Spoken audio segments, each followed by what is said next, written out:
Student, today we discuss about the radius of gyration, which is represented by capital K. तर काय definition आहे पहा याची. Distance of body of mass m from axis of rotation is called as radius of gyration and represented by K. म्हणजे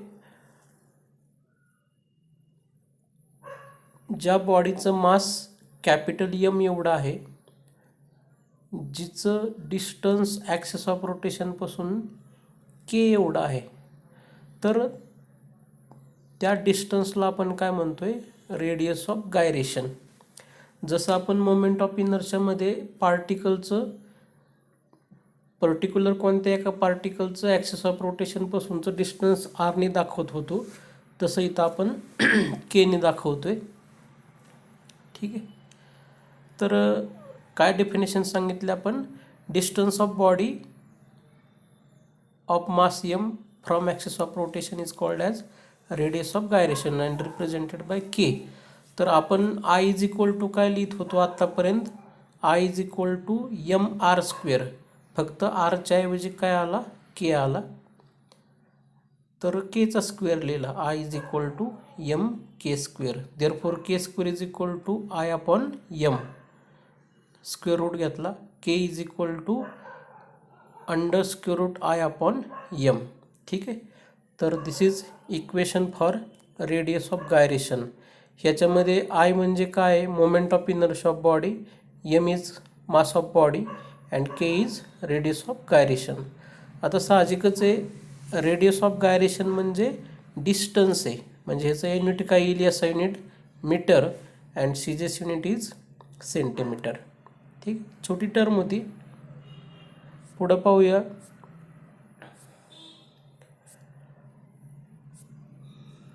conservation of angular momentum. हे 3 मार्क्ससाठी आपल्याला proof विचारला जातो. आपण मागच्या वर्षी 11वीमध्ये कॉन्झर्वेशन ऑफ लिनियर मोमेंटम पाहिलं आहे. ठीक आहे. तर इथं आपण आत्ता अँग्युलर मोमेंटम पाहत आहोत. तर त्याच्यामध्ये स्टेटमेंट लिहिलं आहे पहा. काय स्टेटमेंट सांगितलं आहे, if external unbalance torque acting on body is 0 or constant or conserve, then angular momentum of body is also conserve. म्हणजे बॉडीवर ॲक्ट होणारा एक्सटर्नल अनबॅलन्स टोर्क हा जर 0 असेल, तर बॉडीवर ॲक्ट होणारा अँग्युलर मोमेंटमसुद्धा काय असणार आहे, 0 असणार आहे. ठीक आहे. म्हणजेच आपल्याला काय सांगायचं आहे थोडक्यात, अँग्युलर मोमेंटम कशाने दाखवतो आपण, कॅपिटल Lने. Lची व्हॅल्यू 0 आहे हे दाखवायचं आहे आपल्याला, पण कधी, जर टो हा काय असेल, 0 असेल. टोर्क आपण कशाने दाखवतो, टोने. म्हणजे टोची व्हॅल्यू जर कॉन्स्टंट असेल म्हणजे 0 असेल, तर angular momentum L is also 0. तर this is the statement of law of conservation of angular momentum. परत एकदा सांगतो statement, if external unbalance torque acting on body is conserve, then angular momentum of body is also conserve. म्हणजे एखादी body जर मोशनमध्ये असेल, तर कोणत्याही स्टेजला आपण त्याचं अँग्युलर मोमेंटम काढलं तर प्रत्येक वेळेस अँग्युलर मोमेंटम सेम राहतं. ठीक आहे. आता प्रूफ पाहूया. प्रूफमध्ये आपण काय सांगतोय, vector L is equal to R into P. हे इक्वेशन आपण मागे यूज केलेलं आहे. तर L is equal to R into P आहे. आता ह्याच्यामध्ये L म्हणजे काय, अँग्युलर मोमेंटम, R म्हणजे थोडक्यात रेडियस वेक्टर झाला, आणि P म्हणजे काय आहे, लिनियर मोमेंटम आहे. त्याचा डेरिटिव्ह घ्यायचा आहे. तर डेरिटिव्ह घेतला, dl upon dt is equal to d upon dt vector R cross vector P. Vector product घेतोय आपण. तर आता हे जे डेरिटिव्ह घ्यायचं हे कोणत्या ह्याच्यानुसार घ्यायचं आहे, चेन रूलनुसार आपल्याला लिहायचं आहे. चेन रूल काय सांगतो, जर 2 वेक्टर प्रोडक्ट असतील आणि त्याचं जर प्रोडक्ट असेल, तर पहिला स्थिर ठेवायचा, म्हणजे वेक्टर R स्थिर ठेवला, दुसऱ्याचा डेरिटिव्ह घेतला लिनियर मोमेंटमचा, प्लस पहिल्याचा डेरिटिव्ह घेतला, दुसरा कॉन्स्टंट ठेवला. म्हणजे चेन रूल काय सांगतं की पहिला कॉन्स्टंट ठेवा, दुसऱ्याचं डेरिव्हेटिव्ह घ्या, प्लस पहिल्याचं डेरिव्हेटिव्ह घ्या, दुसरा कॉन्स्टंट ठेवा. ठीक आहे, त्याला आपण इक्वेशन 1 म्हणलं आहे. बट आता according to Newton's second law काय सांगतो? Second law F is equal to D P upon D T, म्हणजेच change in momentum is equal to applied force. Therefore vector F is equal to D P upon D T. नंतर फी म्हणजे velocity, म्हणजे D R upon D T काय दाखवतोय? फी दाखवतोय. नंतर पी म्हणजे काय असतं? Product of mass into velocity. तर त्याला आपण इक्वेशन 2 म्हणले. इक्वेशन 2च्या व्हॅल्यू इक्वेशन 1मध्ये पुटअप करायच्या. तर काय मिळतं आहे आपल्याला? D L upon D T is equal to vector R आहे तसंच लिहिला, cross D P upon D टीची व्हॅल्यू किती आहे? व्हेक्टर एफ, ती तिथं टाकली, plus D R upon D टीची व्हॅल्यू काय आहे? फी, ती ब्रॅकेटमध्ये लिहिली, आणि पीची व्हॅल्यू काय आहे? M into V. तर व्ही ह्यांचा क्रॉस प्रोडक्ट घेतला. मासला काही डायरेक्शन नसते म्हणून मास बाहेर घेतलं आहे, आणि ज्या व्हेक्टर क्वांटिटीत त्या ब्रॅकेटमध्ये घेतल्यात. ठीक आहे. पण आता ह्याच्यामध्ये आपण 11वीला एक प्रॉपर्टी पाहिली होती पहा, vector product of any vector with itself is always equal to 0. इथं वरती स्टेटमेंट लिहिलं आहे पहा एकदम वरच्या बाजूला, vector product of any vector with itself is equal to 0. म्हणजे त्याच व्हेक्टरचा त्याच्याशीच जर स्वतःशी व्हेक्टर प्रोडक्ट घेतला, व्हेक्टर प्रोडक्ट आपण कशाने दाखवतो? क्रॉसने. तर व्हेक्टर व्हीशीच जर प्रोडक्ट घेतला तर तो 0 येणार आहे. म्हणून एम इंटू व्ही क्रॉस व्हीची व्हॅल्यू किती झाली? 0. म्हणजे राहिलं काय? D L upon D T is equal to vector R cross vector F. ठीक आहे. आता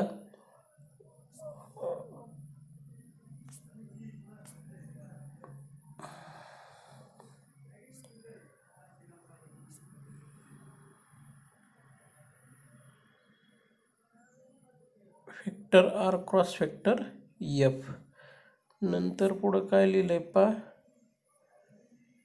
हां, तर vector R cross vector F म्हणजेच काय? व्हेक्टर टो आहे. आपण ज्यावेळेस मागं टोर्कचं इक्वेशन ऑब्टेन केलं तर त्यावेळेस आपण तिथं लिहिलेलं आहे tau is equal to R into F किंवा एफ इंटू आर. फक्त इथं व्हेक्टर फॉर्ममध्ये लिहिलं आहे. तिथं व्हेक्टर आर आहे वरती, ते टोसारखंच वाटते पण व्हेक्टर आर आहे. Vector R cross vector F ही मागची जी स्टेज आहे तीच पूर्ण लिहिली. तर vector R cross vector F म्हणजे व्हेक्टर टो, पण आपण काय सांगतोय? टोच 0 आहे, कारण स्टेटमेंटमध्येच म्हणलं if external torque acting on body is 0, म्हणजे टोर्कची व्हॅल्यू 0 आहे. इथं लिहिलं आहे पहा, टोर्क इज इक्वल टू 0 लिहिलं आहे. म्हणून टोची व्हॅल्यू जर 0 टाकली तर D L upon D T is equal to काय येईल? 0. म्हणजेच एलची व्हॅल्यू काय येणार आहे? 0. ठीक आहे. तर हेच आपल्याला इथं प्रूव्ह करायचं होतं. Angular momentum is also constant or 0.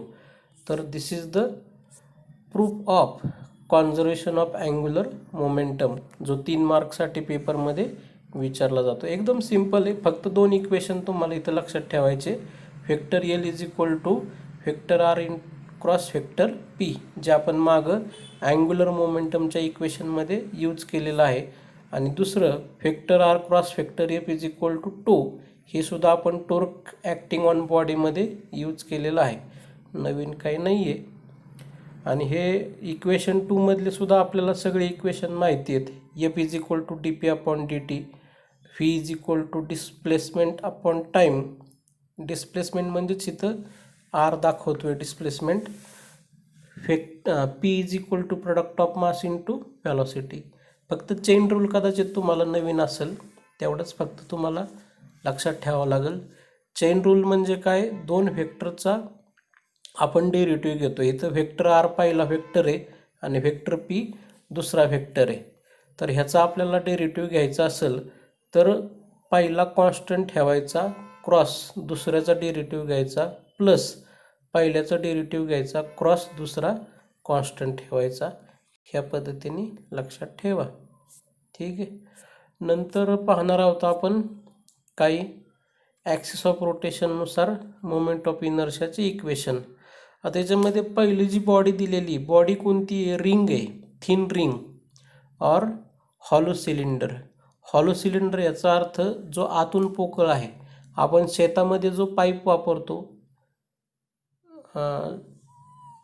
पाणी एका ठिकाणून दुसरीकडे नेण्यासाठी, पाईपलाईनसाठी, तर तो जो पाईप आहे तो आतून पोकळ असतो, म्हणजेच तो हॉलो सिलेंडर आहे. आणि थिन रिंग ह्याचा अर्थ काय?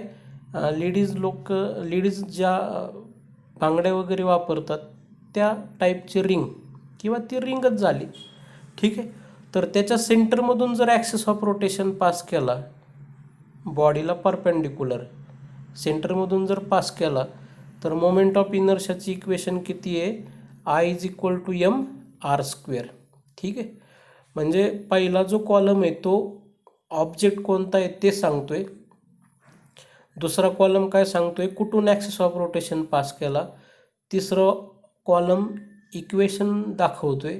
आणि चौथ्या कॉलममध्ये फिगर दाखवली इमॅजिन करण्यासाठी. आता दुसरा जो ऑब्जेक्ट दिला आहे तो कोणता आहे? थिन रिंग म्हणजेच बांगडी. फक्त फरक काय आहे? ॲक्सिस ऑफ रोटेशन कुठून पास केला आहे? आता डायमीटरमधून. जर डायमीटरमधून ॲक्सिस ऑफ रोटेशन पास केला रिंगच्या, तर मोमेंट ऑफ इनर्शिया किती असतो? 1/2 mr². नंतर तिसरं ॲन्युलर रिंग म्हणले, किंवा थिक वॉल्ड हॉलो सिलेंडर, त्याच्या सेंटरमधून पास केला तर ते इक्वेशन येईल.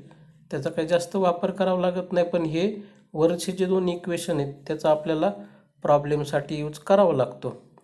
नंतर अजून काय डायग्राम टेक्स्टबुकमध्ये दिलेले आहेत. युनिफॉर्म डिस्क म्हणले, किंवा सॉलिड सिलेंडर. तर सॉलिड सिलेंडरच्या सेंटरमधून किंवा युनिफॉर्म डिस्कच्या सेंटरमधून जर मोमेंट ऑफ इनर्शिया पास केला. आता युनिफॉर्म डिस्क ह्याचा अर्थ काय? 1 रुपयाचं नाणं, 2 रुपये, 5 रुपये, किंवा आपण जे वजनासाठी 1 किलो, अर्धा किलोचे जे वजनाचे डिस्क वापरतो, ठोकळे वापरतो, ते थोडक्यात युनिफॉर्म डिस्क आहेत. तर त्याच्या सेंटरमधून जर ॲक्सिस ऑफ रोटेशन पास केला तर किती असणारी मोमेंट ऑफ इनर्शिया? 1/2 mr². नंतर युनिफॉर्म डिस्क म्हणले, पण त्याच्या कुठून मोमेंट ऑफ इनर्शिया पास केला आहे? डायमीटरमधून. तर मोमेंट ऑफ इनर्शिया किती आहे? I = 1/4 mr². परत थिन वॉल हॉलो स्पियर म्हणले, तर त्याच्या सेंटरमधून ॲक्सिस ऑफ रोटेशन पास केला तर मोमेंट ऑफ इनर्शिया किती आहे? 2/5 mr². R म्हणजे रेडियस, M म्हणजे मास. ठीक आहे. तर हॉलो स्पियर आहे, म्हणजे तो जो स्पियर आहे तो आतून पोकळ आहे. आपण क्रिकेट खेळण्यासाठी जो टेनिस बॉल वापरतो ते ह्याचं एक्झाम्पल होऊ शकतं. तो बॉल आतून पोकळ असतो. आणि इंटरनॅशनल लेवलला जे क्रिकेट खेळलं जातं त्याच्यामध्ये जो बॉल असतो तो भरीव असतो, आतूनसुद्धा पूर्णपणे भरलेला असतो. ठीक आहे.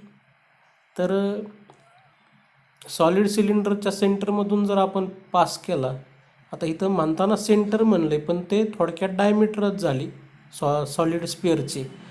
तर त्या सेंटरमधून जर पास केला तर मोमेंट ऑफ इनर्शिया किती असणार आहे? 2/5 mr². तर हे सॉलिड स्पिअरसाठी 2/5 mr² मोमेंट ऑफ इनर्शिया आहे ज्यावेळेस सेंटरमधून पास होईल. आणि हॉलो सिलेंडरच्या सेंटरमधून जर पास केलं तर 2/3 mr². असे त्यांनी वेगवेगळे ऑब्जेक्ट, त्यांचे ॲक्सिस ऑफ रोटेशन आणि मोमेंट ऑफ इनर्शियाचे इक्वेशन दिलेले आहेत. तर हे सगळे व्यवस्थित तुम्ही चार्ट तयार करा, टेक्स्टबुकमध्ये दिलेले आहेत पहा. तर object, axis of rotation, equation आणि वाटल्यास डेफिनेशन. जर इमॅजिन करता येत नसेल तर डायग्रॅम काढा, डेफिनेशन नाही. ठीक आहे. तर ह्या ठिकाणी आपला हा चॅप्टर संपला आहे. या चॅप्टरमध्ये आपण बऱ्याचशा टर्म पाहिल्यात. काही रोटेशनल मोशनशी रिलेटेड आहेत, काही सर्क्युलर मोशनशी रिलेटेड आहेत. ठीक आहे. ओके.